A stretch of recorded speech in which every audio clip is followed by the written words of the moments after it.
Hey, everybody, what's up? Another Knock On Podcast, number 154.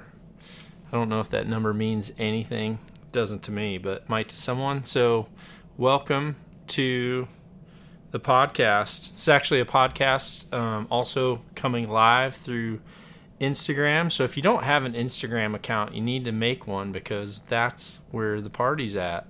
It's on Instagram. And then at the top, there's little circles. It's called People's Insta Stories. And up there on the Insta Story, that's where I like to go live. So if you see my little emblem and you see it says live next to it, then that means there's a party happening. Grab your beverage of choice and get to the party. So this morning I posted a series of videos showing proper thumb position on a trigger itself. And for those of you listening, I'm going to do my best to articulate and describe this, as well as simultaneously show people that are watching the feed this as well. And a good thing is we will soon be able to let you watch the podcasts if you would like to, through a video as well as listening. I'm trying to always do both, and once I launch those, they'll both be available for whichever way you choose. So in this video, which I posted today, there's a series of maybe 5 different angles showing how my hand is positioned on my release aid and how that thumb position relates to the activation of the trigger as I'm pulling through. And this is important because, and really the reason I posted this today was because we've had about 4 to 5 batches of Noctuits come through, and we're actually pretty much getting through, we've almost finished shipping the ones that did get bought. So if you missed out on that email, then all I can tell you is, sign up again for the Notify Me. It's first, we're not posting it publicly. We're only sending out that email to everyone who signs up, and you pretty much get that notification, and it's first come, first serve at that time. A lot of people have been asking, why we don't order more and everything like that. Listen, the orders are as high as I can possibly make them. Carter is probably 9 months back ordered, just with our orders that we've tried to put ahead of what we think we might sell. So with all that in mind, that actually comes to another point. I called today before the podcast about the 2 smooths. Originally, they told me that I would have 2 smooths immediately following the ATA show. That's not obviously the case. The 2 smooths are being tumbled right now to head off to be anodized, and once those come back, they're going to have to be put together and sent off. With the Vegas tournament coming up here in a matter of a few weeks, I assume that's probably going to throw a week delay in those, because Carter will be at that Vegas shoot the whole time, so there won't be anyone building those 2 smooths for us if they come in. So that's also the update regarding the 2 smooth. So really, with the Noctuits, the reason I posted this, to just get back to it, the reason I posted this was because there's so many of you that are getting a Noctuit for the first time, and you're trying a handheld release for the first time. So we're really trying to describe to you what the do's and don'ts are to a handheld release aid. There's several videos that you could go on the YouTube channel, Knock on Archery, go on the YouTube channel, type in John Dudley Noctuit, and you'll start to see some. If you bought a Noctuit, you're going to see an instructional video that shows you how to properly set up that release. And that's going to be one thing that I can tell you is not done from the factory exactly how I personally like them set up. So it's something that you're going to need to do as soon as you get that release. There's essentially a few things that you need to do. One, I really like to reposition the barrel, the thumb barrel, which is what you attach your thumb to in order to get to fire. I like to roll that back. It comes out of the package rolled forward, which really is something that a lot of people did for quite a while. They really like to roll that barrel forward so that they could get their thumb up and around that trigger. Those of you watching the live feed, they're looking at my knock to it, and it's black on one side and green on the other. So they're probably thinking, why doesn't mine look like that? I got some of mine done this way so people can't steal them. These continually disappear out of my quiver. So if you're walking around with a half black, half green knock-on release, you're either going to get a jiu-jitsu leg sweep to the back of the leg by either Chad Mendez or Jim Miller. I don't know how to do those, so one of those two will have to do it. If it's me, you're just getting a couple arrows across the back of the legs, which is equal to a car antenna. Not fun. So you're going to get that, and maybe a hand about the size of a 3-year-old Silverback gorilla. That might also come slapping up the back of your noggin. So don't take a half green, half black. That's mine, or it's one of my very, very close friends'. So either way, I'll know it's not yours. But when you grab that handheld release, and with your releases, you're going to, you do have an instructional link, a video link in the instructions. It'll talk to you, if you watch that, kind of how to set up your release. But I really like to roll that knob back further so that as you grab your release and you set that release down the center row of your knuckles and your hand can be flat, I actually like to then keep my thumb straight and be able to move my thumb around. And if you hold your release away from your face as you're doing this, and for those of you listening, I have what's called a right release. This is a small little, it's a grip with an adjustable cord. You can find them. You can find the right release on Instagram. There's actually soon going to be a custom molded knock-on version of these coming. If Rob and Randy can get going. But I use these to train with and to practice and to work on these exact things that I'm talking about right now. So if you have the release for the first time and you've clipped it on something, go ahead and hold it away from your face a little bit. And, you can actually change the angle, which I call the rocker position of the release, by either contracting your middle and ring finger or relaxing them and essentially letting them pivot on your index finger. So this is a rocker position, and when you adjust your rocker position, you're going to notice that if you're holding this on a piece of loop material or a string, as you adjust that rocker position, you'll also notice that where the loop is in the slot will actually move on the hook as you contract your ring finger and your middle finger. You'll actually move that loop deeper into the hook.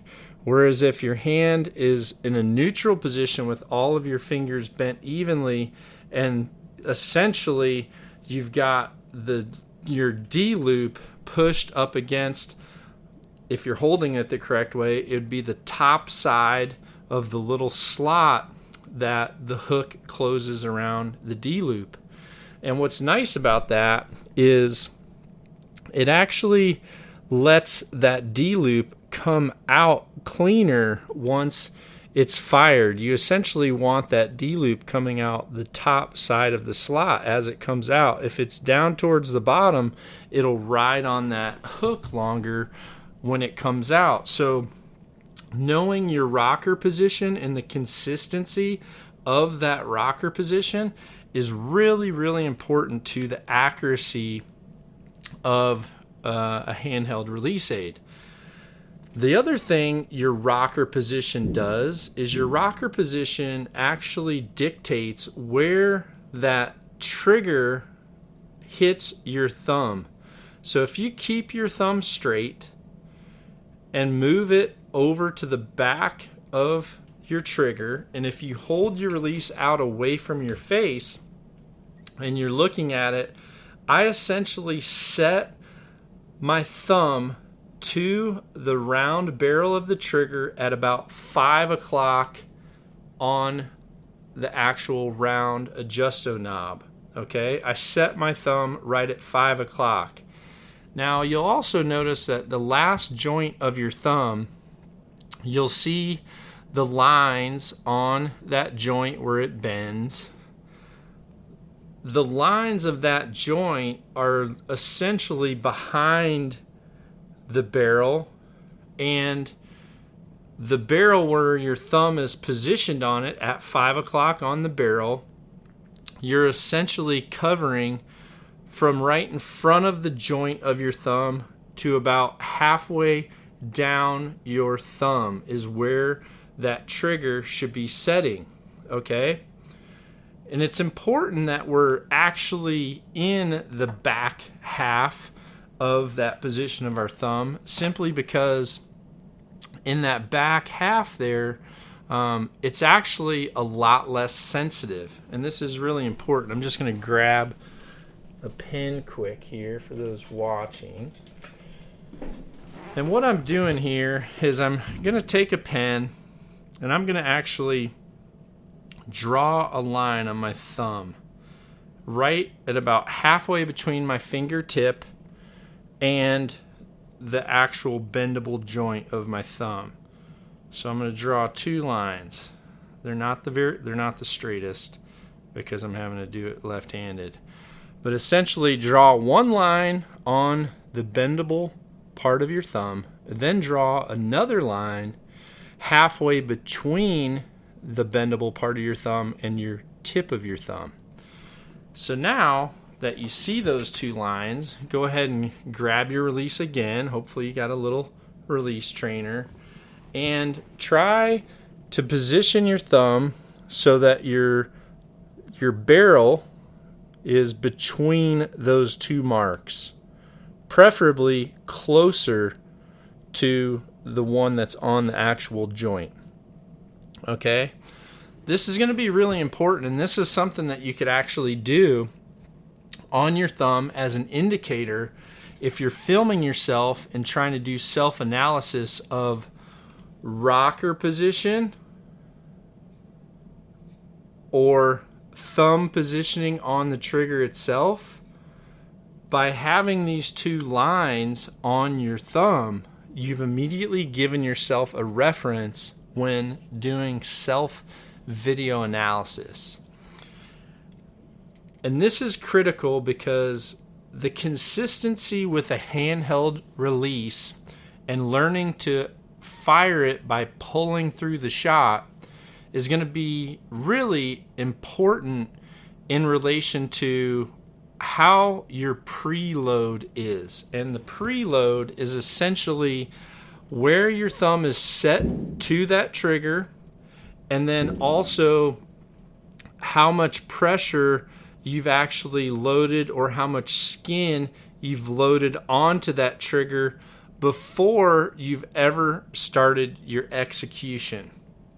So learning that setup and where you want to be on those lines is critical. And what you'll find is as you become more and more seasoned to the importance of this, you'll actually start to be able to minimize those lines, and you'll start to be able to shorten those lines. So instead of going from your thumb joint to the center of your thumb, now you're actually going to be able to draw a line that's 1/3 of the way up your thumb from that actual thumb joint. And in that role, you're going to be able to then find, how do I set that trigger 5 o'clock on the barrel, as well as the perfect spot within the cradle as I'm starting to execute my shot. Now, the other thing that can help you with this, if you're doing self-analysis, is also take a Sharpie or a pen and go ahead and mark your barrel at about 5 o'clock. I'm going to do this now while we're talking. I'm going to go ahead and mark my barrel at 5 o'clock with a little Sharpie. And I'm showing the people now where that's marked. Okay, and that way, as you're working on this with your string, you can now actually start to connect these dots. So you've got a line on your joint of your thumb. You've got a line now a third of the way up your thumb from that joint. Now you have a mark at 5 o'clock. For those watching, this is at 7 just because you're reversed, but it should be at 5 o'clock. And when you're facing the release, you're going to actually be able to set that 5 o'clock mark right dead between the two lines that you've made. And when you bring your thumb to the back of that release or that knob at that position, from there, you're going to actually be able to keep your hand solid. And as you pull your elbow to the wall behind you, you're going to build pressure for that release to fire without you ever having to move your thumb. This is really, really important because a lot of people do one of two things, and usually they're not in that position on their trigger itself. One thing to keep in mind is that the most sensitive parts of our entire arms or legs, for that matter, any extremity that we have or phalange that we have, of those phalanges, the most sensitive one is going to be the tip of your index finger.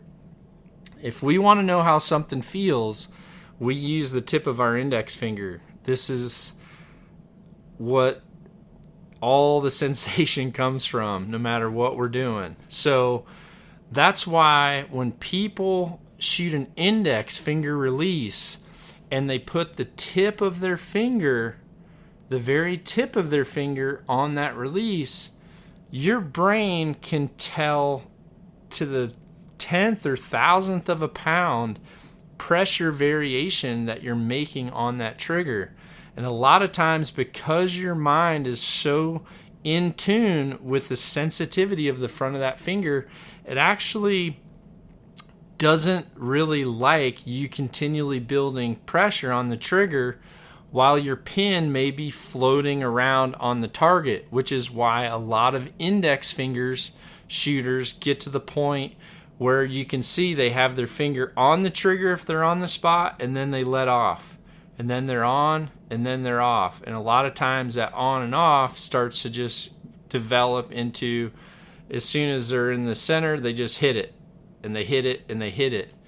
And that's a big reason why when I teach index finger shooting, I do the same thing as what I'm talking about right now with the thumb, is I really like to see people get the trigger away from the sensitive part of their finger and get it more embedded down to where you have a little bit denser tissue and less sensitivity. Now with your thumb, the tip of your thumb is still very sensitive. So pressure variation and pressure change, at least in my experience, starts to develop into anticipation of when that release is going to fire. So I really, really like to teach yourself to get the trigger set up on a portion of your thumb that's actually less sensitive to the trigger than putting it on the tips. So again, with these marks here, you can see start to use these marks and start to try to shrink the gap between the joint of the thumb and where your contact is. Start to slowly shrink that, and as you train, you're going to find that the more repetitive that placement is on the back of the trigger, the more repetitive that is, the more consistent your shot is going to be as you slowly start to build pressure and actually fire that release. So that's how you really want to set your thumb itself on the release. And a lot of people were asking questions as well regarding this video. I'm just going to talk really quick. If you have a knock to it, I'm going to talk really quick about the steps that I go through in order to properly set up this release. It's pretty simple. What I can tell you is Carter brings most of the releases out of the package. They're going to have a little bit more tension to fire the trigger than what you have the option to set it at. If I'm hunting, my hunting triggers are a little bit stiffer than my target triggers. Obviously, if I have gloves, if my hands are cold, if I can't feel my fingers, which is common when I'm hunting, I really don't want to have a super light hot trigger to where I put my finger on there and it's firing. So really what I do are a couple things with these releases when you get them out of the package. First off, the trigger, the round adjusto knob is going to be rolled forward on the release. And again, this is because for the longest time, people like to put that trigger really deep into their thumb. What I've found is when you start to move that trigger deeper into the thumb than what I just talked about, it starts to force you to make more of a fist on the release to get it into this position. The problem with having a fist on the release is the actual shape of the hand and your knuckles starting to protrude out will start to change how this release feels on the face. So some people that make a big fist on the release like this, they end up having to turn their wrist at a very awkward position in order to get a flat spot on their face. So they're having to turn that wrist into a weird position, and that can start to develop into another habit, which I don't want to go down that road, but it too can be a problem. So by rolling that knob back, you're able to straighten the hand out, which is way more consistent for draw length if the hand is straight, because as we change the position of the hand, making a fist or, literally doing a straight knuckle throat punch, obviously the size of your hand is much different. So we want to keep the release in the same position of our hand that allows our finger positions to be the same and essentially our actual setup of the trigger to the thumb in the same place as well. So the first thing I do is I'll take the release out of the package. I'll loosen the little screw that's on the trigger lever, and I'll actually roll that adjusto knob so that it's actually extended back, and literally the little if you're holding the release as you're tightening it, I pretty much turn that barrel to where the tightening screw for the thumb knob is sitting at about 3 o'clock on the trigger. So that way the trigger is rolled back as far as it can get away from the actual trigger unit itself. Now the next thing I'll do is on the side of the release that has knock on it, you'll see there's two flat top style screws that are actually the ones that hold the case together. But then there's also a small little tiny set screw between the screw that holds the case together and the trigger. It's on that same side of the release I just talked about. And that's actually a set screw that locks in the small screw that's coming in the top of the casing. There's a screw at the top of the casing that's embedded down into the release body itself, and the bigger screw that comes down from the top, that screw is actually what controls the amount of tension it takes to fire the release.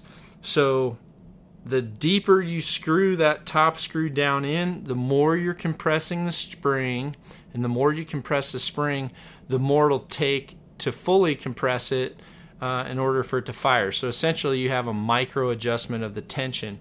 So what I'll do is I'll cock the release. I'll go ahead and loosen that small screw that's on the side.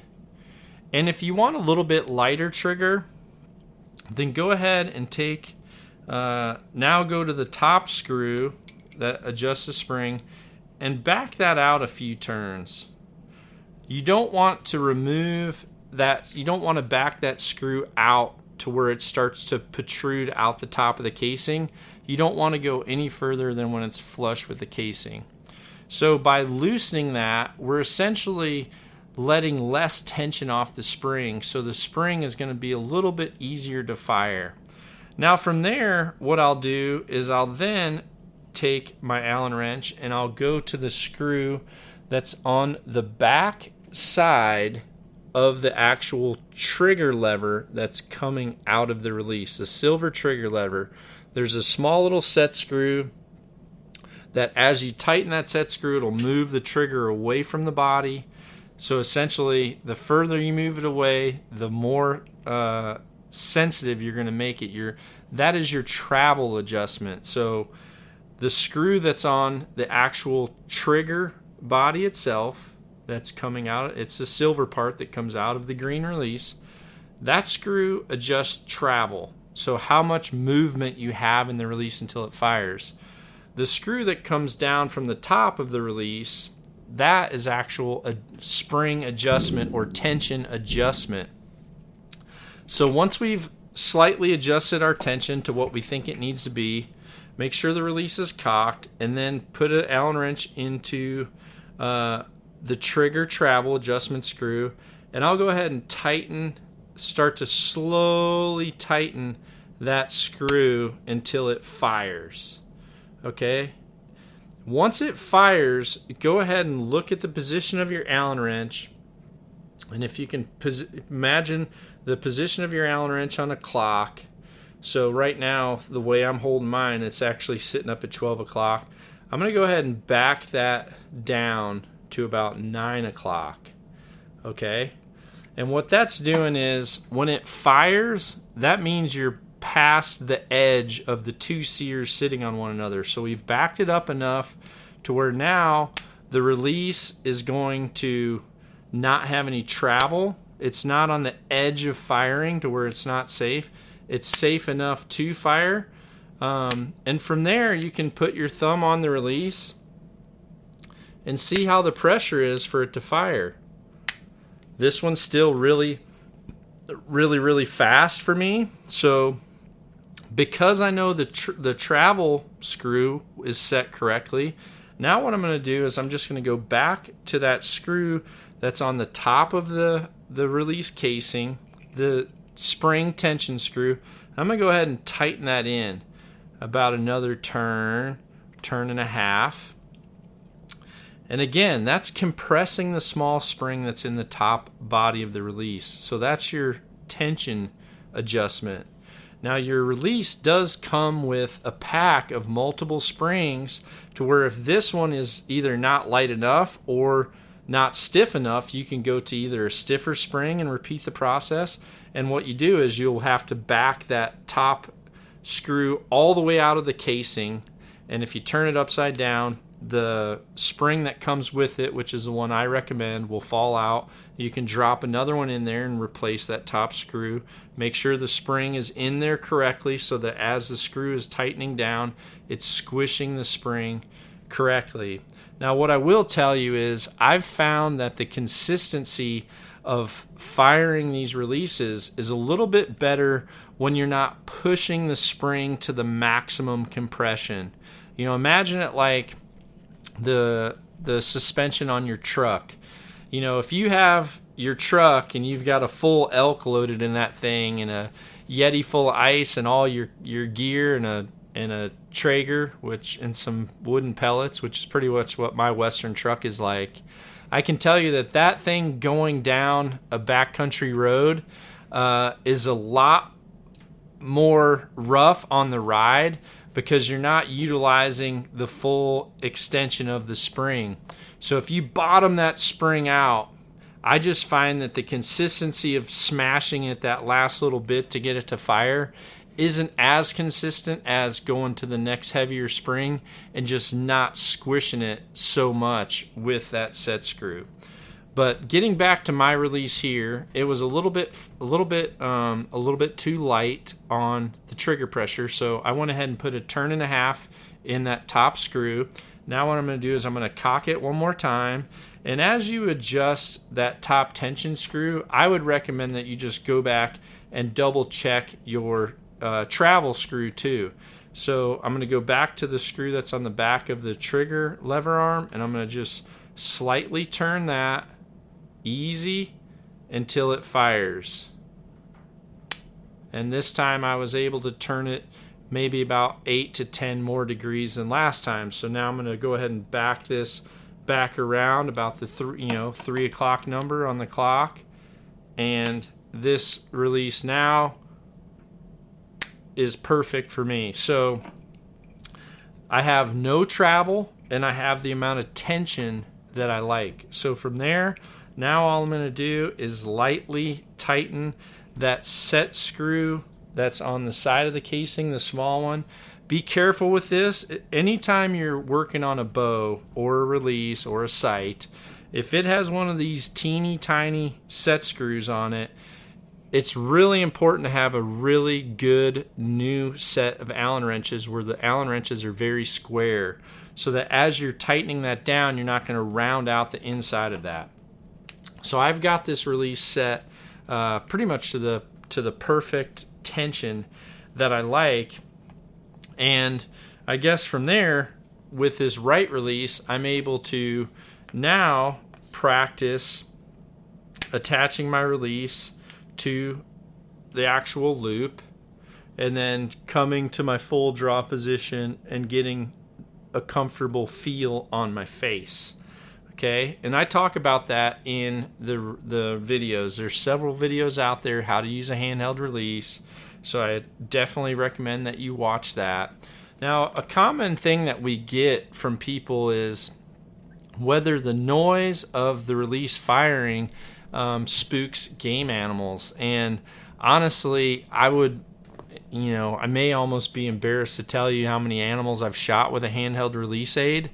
So I just know that if you're not walking around cocking it and firing it, cocking it, firing it, while you're walking around, then obviously you're not making extra noise.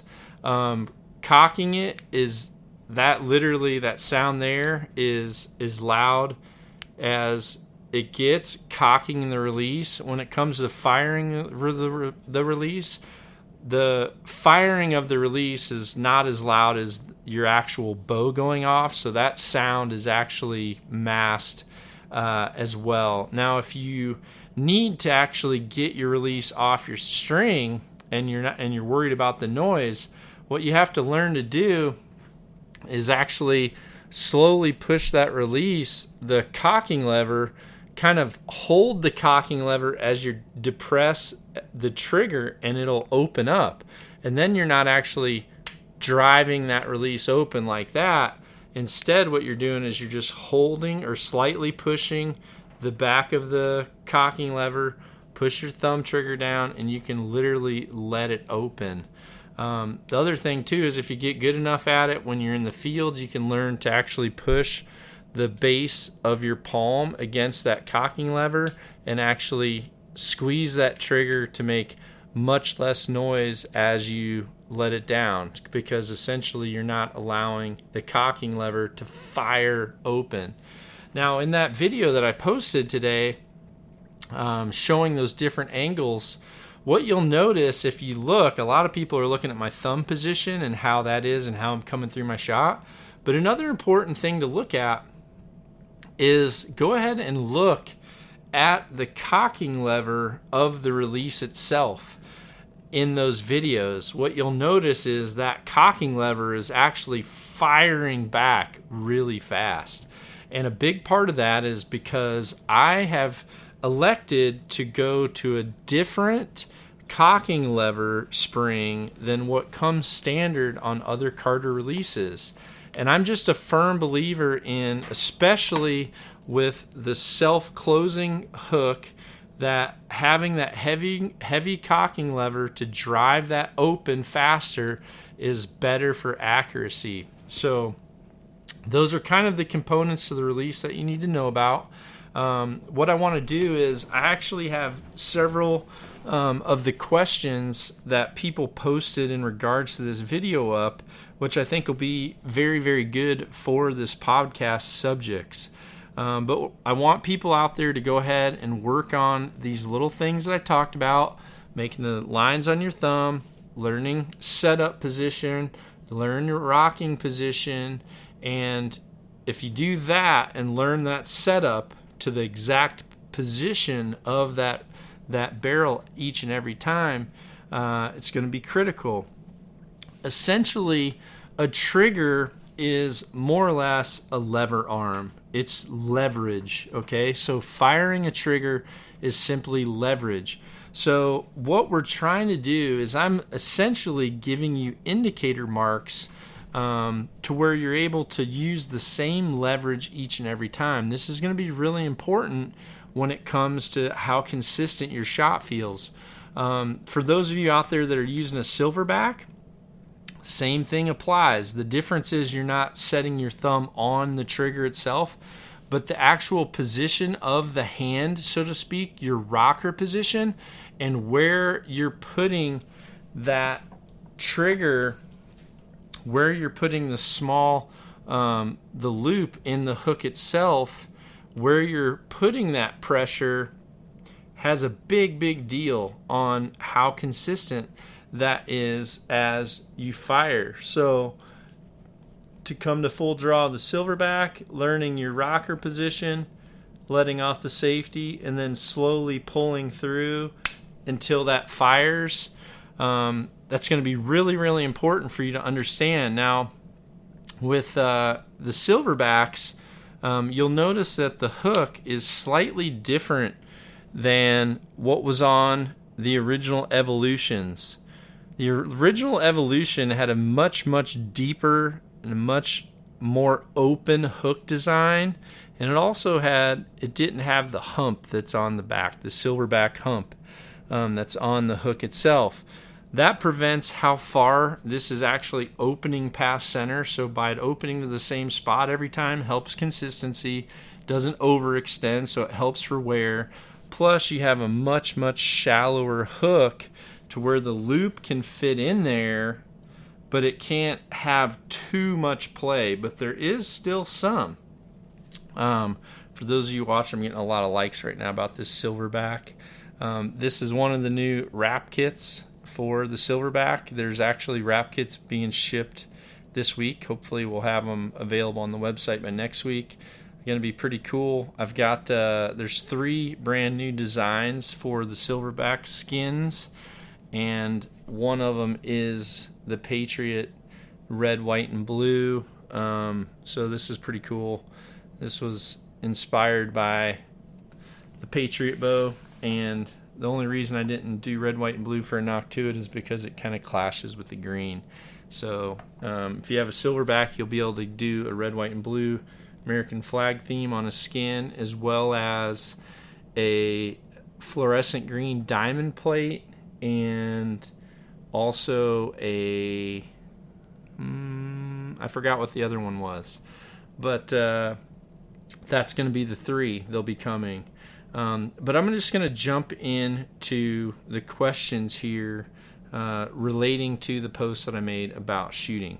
So J6 Studios, my buddy Tim is asking, what is your thumb doing as you pull back so you don't accidentally set off a handheld release? So when I draw back, and this is really the only 2 differences between the 2 releases. A lot of people ask, what's the difference between a Silverback and a Noctuid? So, the Silverback is tension activated, so you actually have to fully press the trigger as you draw back so that it does not fire.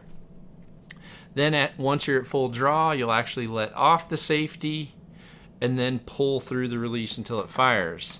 Now with the knock to it, you do not want to touch the trigger while you're drawing back or it will fire.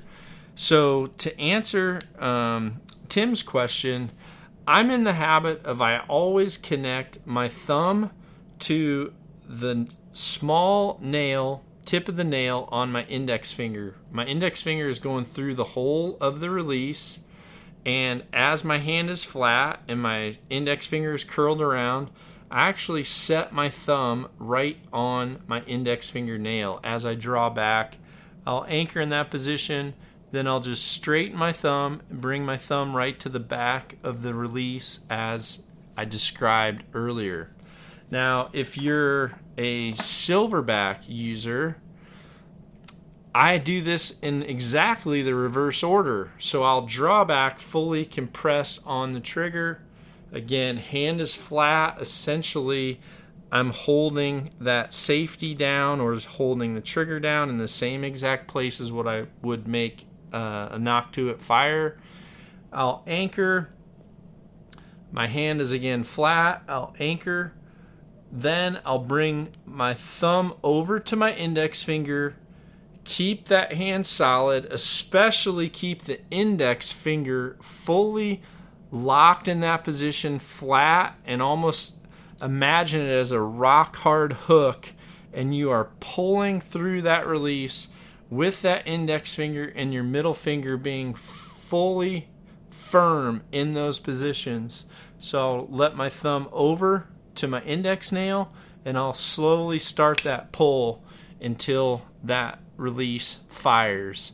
I really feel like removing your thumb off the safety and bringing it over to the index finger gives you a repeatable position each and every time. It's not changing. Same is true with the knock to it. If you're just floating out here in no man's land, the straighter you make your thumb, almost the more you'll extend your fingers out. So if you just keep your thumb pointing down, you'll almost overextend the hand. And if you pull your Silverback back and you're worried about the safety and you're just death gripping it and locking that safety deep into the palm, then what you'll find is it's really hard to make the release flat because you're trying to bury that too far. Remember, as long as you've compressed it until it stops, you've gone far enough. So keep your hand in the same position. Essentially, your same position of your thumb is holding that release down. Draw back, bring the thumb over, pull through the shot. And that's going to be the way to do it. The next one here, I marked it because this is from Hargo 734. So he's saying, Dud, got my first archery harvest on a Coues deer. Can't thank you enough. I marked that because the first time anyone gets their first animal, I want to say congrats. But also I saw that he actually shot his first deer with a knock to it as well. So hopefully this segment here is going to help you out, man. I appreciate it. Hargo 734, and you've also got a Knock On Nation Black Ops emblem. I posted, for those of you listening, you can go back through my social media. I posted 2 different Knock On Nation emblems. One specifically had a blue arrow shaft for anyone who is first responder, fire, or police, all of you who protect and serve. That's going to be an emblem to really signify you, so we can all say thank you. I actually didn't think that I qualified for that. Technically I do, just because I used to be a fireman, but I'm not now, so I'm electing, and I never was full-time. I was a volunteer. So I'm going to let all of you out there utilize that. And then the other one was our Black Ops, which is what he has, and that's for anyone serving in the military or a special branch of the military, past or present. So thank you for your time, man. I appreciate it very much. Next question here is from BLB8698 saying, this is exactly what I was looking for. My trigger knob was sitting on the tip of my thumb, so I'm going to work on getting it back a little bit. So yeah, putting it on the tip of your thumb. It can be good, and I shot it that way for a long time. However, you can start to get dangerous with it and flicking your thumb to make it fire. So I just like to get it back in that position that's a little bit less sensitive, and I've had a little bit better luck. Next question here is from Last Stand Outdoors, saying, really, I marked this one too, really impressed with how well your nose hairs are groomed. So yes, nostril hairs, definitely try to keep them in check. The older I get, I start to get crazy little sporadic hairs on the outside of my ear, which always weirded me out as a kid, seeing people with ear hair. So I try to get on those fast. Nostril hairs I try to keep in check, and I shaved today and actually styled my hair too. So all in all, it's a pretty good day here for the dud. Let's see here. Looking through some of these other questions. Let's see here. Travis Jenkins 0 is saying, I ran into a problem of what I can only say was by twisting my hands such as you have it here. It was moving my string and actually caused a few malfunctions and even the string to come off. So you were ridiculously twisting the string. This is something that's important to talk about because string tension is something that can cause several different variations. And that's why a lot of people, when they buy a bow, they want to know, should I buy a bow where it maxes out at about the poundage that I'm going to be shooting, or is it okay to buy a 70-pound bow and back it down to 60 pounds? So it's certainly okay to buy a 70-pound bow and back it down. However, if you know that 60-pound range is where you're going to stay, I would by far tell you to just buy a 60-pound bow, or even now you can buy a 65, because if you back your limbs out to lower the poundage, you're essentially putting less pressure on your string. Some bows have less string tension than others, and what I'll tell you is when you have low string tension, a couple things are going to be important. One, the consistency of how you're pulling through on your shot, and also your hand position, how much you're twisting that string, because the less pressure there is on the string, just because of the overall system, the more you can start to manipulate the string and actually torque it and put different pressures on the arrow nock.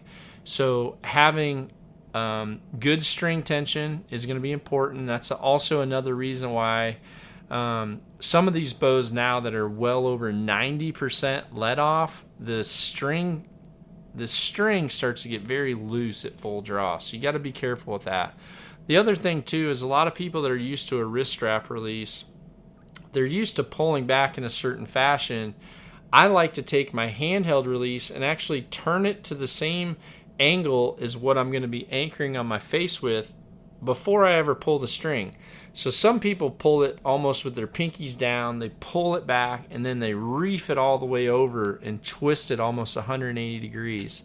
If you're doing that, that's not going to be good. And the other thing too is the shorter your D loop, the more importance that's going to have, which is why I'm a big believer in shooting a D loop that's at least 3/4 of an inch long up to an inch long, so that you have the ability to safely clip your release onto the string, and then also be able to twist your hand so that your release is not actually bending the string. Let's see, Rig 0676 is saying, is this release a pressure release or a thumb release? So he's asking about the Nock to It, and I answered that earlier in the podcast. It is the Nock to It is a trigger release that's activated by depressing the thumb. Just saying that he's always shot a wrist strap and never shot a handheld. So again, there's a video mastering the release aid on the Nock On Archery YouTube channel, which I think would really give you an insight to all three releases, the do's and don'ts to each one. Also, for those listening to this podcast, I have posted on the Nock On Archery YouTube channel a bow build. The bow build that I did for my buddy Andy Stumpf. It's the Patriot build. It's a 2-hour in-depth build all the way up to literally arrow through paper. From there, I probably had at least another 2 full hours into the parts I didn't show was leveling the sight, which actually his sight out of the package was almost bang on. And then just trying different arrows and spine and point weight configurations to figure out what worked best. He actually should have that bow today, so I'm hoping he's going to be able to see it and shoot it before he has to head to the SHOT Show. Let's see here. Let's see. Ty Stick, TYSTYK, is asking about the Leopard on Meth competition. Did I pick a winner yet? I'm actually going to pick 10 winners. There's some awesome ones there. Some are really funny. There's still a few coming in. I'm going to pick 10 winners. I picked 10 winners for the tag soup. Each of the winners got some signed stuff as well as a free hat sent to them. So I'm going to do the same for the Leopard on Meth. I'm going to pick 10 of you because I can't find a clear favorite. Several are just good in their own way. Okay, Ready to Knock is asking, when you're building pressure to pull through, do you pull into the string stops or your wall of your cam very hard? I'm not a super aggressive puller. I'm a fairly, I refer to myself as a lazy shooter. I'm fairly lazy in the back end. I try to have just enough pressure and tension to where I can make my shot function at the way that I've taught all of you out there. However, I try to not be so aggressive and tense that it actually starts to change what the front half of my body's doing. So if you're super hard on the back wall and super dynamic on the pull, especially when you have a bow that has like limb stops to where the stop itself is on the cam and it comes to the limb, where it's just a dead actual stop. In those cases, when you're trying to pull that hard against something that's not moving, essentially what you start to do is cause movement in the front as well. So some of the parts of developing finesse is learning that small line of, I have tension, I have preload, I have build, but I'm not creeping and I'm not so hard on the wall that I'm causing the front end to shake as well. So there's a fine line there, and when you can find that line, your level as a shooter is going to make huge progression. Let's see. Kurt 1434 is saying, "Hey Dud, knock on TV. This is great. If you're using a 90-degree 4-fletch, how are you indexing the knock?" So he's referring to, if I have a 4-fletch configuration, where do I actually turn the knock so that the vein, to determine the vein direction. So I actually index the knocks. The knock is pretty much so the veins give the most clearance on the inside. So if you knock the arrow, I am not shooting with the veins at 12, 3, 6, and 9. I'm pretty much turning it to where we have veins at 2, 4, 8, and 10. That's where I personally shoot them, and I think that's where you're going to have the best clearance as well. Let's see. Nanomachine _archery is wanting to know about preload on the release properly. I think I covered that really good for you. And then also Ready to Knock is asking a second question. I'm going to attempt my first cam swap on my Carbon Defiant 34. I'm assuming it's going to be the same process as the Prevail breakdown video. It'll actually be very, very similar to that. I actually posted, wish you could have saw it, I posted a video the other day on my Insta story about actually replacing the limbs on my buddy Eric Greiba's setup. So what I may try to do is actually see if I can put those videos together in a small sequence. Keep in mind, it isn't a video specific for YouTube. It was a video for my Insta story, so I'll put that together, try to put that out there so that you can watch it again. That'll go to the Knock on Archery YouTube channel. let's see here. Rebel_Z is asking about, this is a great video. Is there a video out there to explain, the different releases and the advantage? It's that mastering release aid video I just referred to earlier. What's the best way to train this is coming from Zinc Cody. What's the best way to train yourself not to blink? That just comes, honestly, you can train yourself a lot from that by using this right release and really focus on just making shots from your office, your desk. I can't tell you how many times at Matthews I was sitting there making my calls, and I had to make cold calls to all my dealers every day. So I'd just put them on speakerphone, or I'd have my headset on and I'd flip my thing around to where my mouthpiece was out away from my face, and I would just listen to people talk, come to my anchor position, get my thumb to the position I wanted to, pull through my shot, and execute shots. And if you learn to do that, you're going to start to not want to blink and anticipate that shot as it's firing. Let's see here. TNT Taylor's saying that he's got 9 yards of practice in his house. Should he be practicing on a regular size Vegas or the smaller one? I would say if you have any problems with target panic or keeping your pin in the middle, focus on the bigger one first. If you're comfortable with that and you feel like you're making shots and you really want to start progressing to being able to achieve being comfortable on that face, start with the smaller dots, and then as you move back, switch over to that bigger face. Let's see here. Kyler Rosick is saying, how does that minor twist in the D loop at full draw not cause string torque? So again, string pressure, which on my target bow I'm shooting 65% let off. I have good string pressure. My loop is long enough so as I turn my hand to that 40-degree angle, I'm actually not twisting the string so much that it's actually moving the string. My podcast computer is getting dangerously low here. One thing I do want to say is, ever since Joe Rogan turned me onto these barbell jeans, that's what I've got on. I love these freaking things. I actually sent him an email and told him how much I liked them. They're a follower of ours, so they actually offered a promo code.